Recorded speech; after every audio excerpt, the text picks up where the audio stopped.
Are your kids cheating using ChatGPT? Okay, better yet, are you cheating using ChatGPT? We can define cheating as many things, but I'm going to give you a way to make sure your students and you as a teacher don't feel like there's cheating going on. Now, there are two ways to look at ChatGPT. You can look at ChatGPT as a transaction, or you can look at it as a tool. If it's a transaction, you are asking it, telling it, making it do something for you. But that transaction could probably be a tool as well. So, something we're going to do is have a quick conversation about using ChatGPT to avoid cheating in the classroom. Before you move on, make sure you like, subscribe, and please comment. Tell me if you believe your children are cheating.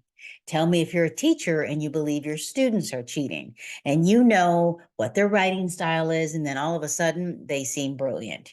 And if this is new to you and you're like, what? They could possibly be cheating? Yeah, that's a possibility. But let's look at defining homework. And then let's look at the responsibility of technology. Now, homework is something that as teachers, we give students so that they can practice, build their problem solving skills. Maybe it's just a project that you want them to grapple with and have some productive struggle. But homework was designed to get the learner to learn about and continue the learning. Now, with ChatGPT, the tool that they use in front of them, if they are asking ChatGPT to do the homework for them, that is not a proper use of technology. We need to, as educators, teach our children how to be responsible with the use of technology. But before that can happen, your students need to understand why they're getting homework. And if they go home and ask ChatGPT to do it for them, did they even learn anything? So think about those two things. Define homework for your students and teach them the responsibility of the technology or the tool that they're using. Now, if you fear ChatGPT or any type of artificial intelligence, you have the right to fear it. There are some ethics behind it that allows us to take a step back and maybe not be so afraid of it. But with anything new when it comes to education, we tend to get either really afraid of it or jump right into it. I'm in the middle of both, meaning I know that artificial intelligence is like exponential right now. On the other hand, I also know that because it's there, are we going to stop our own children or students problem solve and use their brains to think? So, ChatGPT should be used as a tool to enhance the learning. It should not replace the learning. Now, we can define that many ways. For example, if you send your students to ChatGPT and say, just go ahead and put the homework assignment in and see what happens.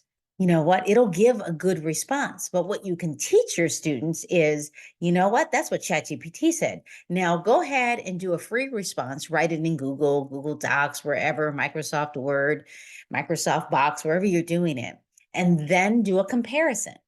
Then have the students do some research. Maybe you want, instead of just ChatGPT, you can go to Bing and ask it to find some research.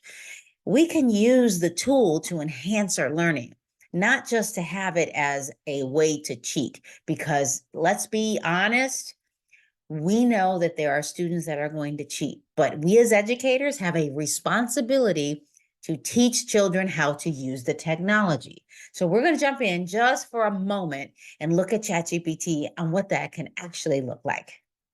Here's ChatGPT. If you're a parent, there are a few things that you can do. The free version 3.5, we're going to ask ChatGPT, how can I help my child with their homework so they don't use ChatGPT to cheat or do the work for them? Just ask the question. And then when it spits it out, you can look. Now it's a lot, but you know what, honestly, let's just organize it a little better. Can you give me three main points and bold the topic, the headers, because that was a lot. We don't need to do that much. Okay, so look, create a designated homework space. Okay, encourage independence, provide guidance, not solutions. So this is something that you can do. Integrate Chat GPT with homework, with the homework. I'm going to give it one additional prompt. Consider linear equations, and I have no idea what this means.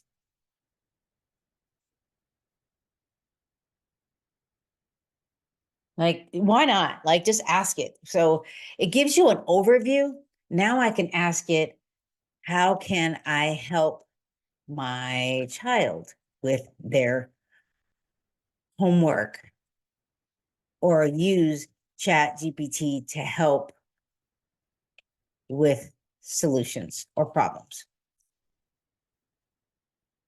/ equations.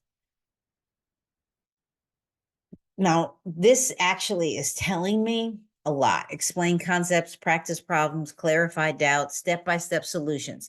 This one, to me, is huge. Sometimes we as students or as teachers, but as a student, we need the entire scope.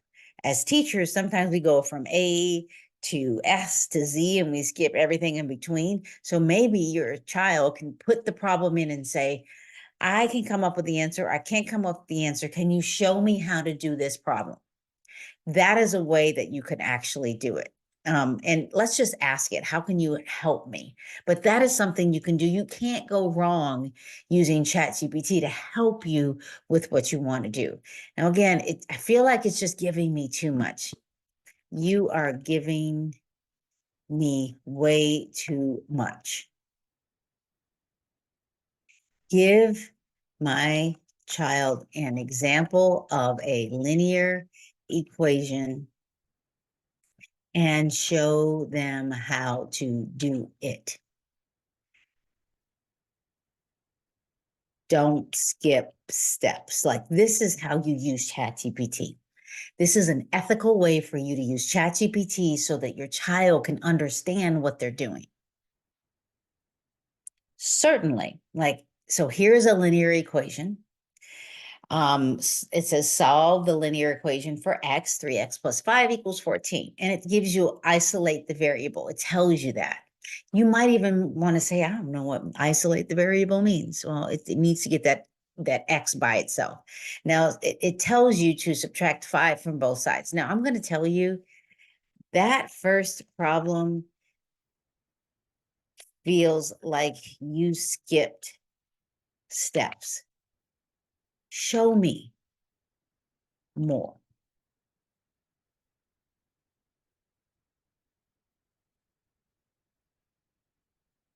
Okay.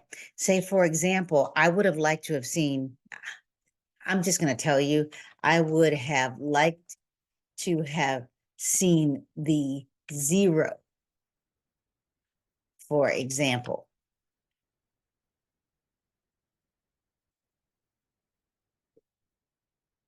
No, I'm going to tell it.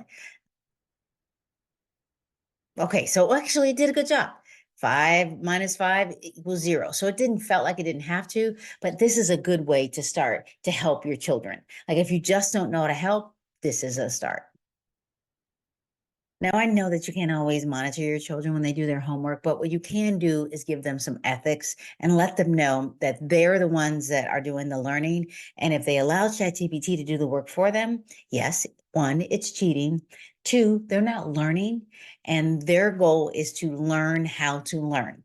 And I believe that using ChatGPT is a great resource to learn a new concept or to enhance the concepts that they already know, because it definitely can create some assessments for you. So again, make sure you subscribe, like the video, and I am asking you to comment.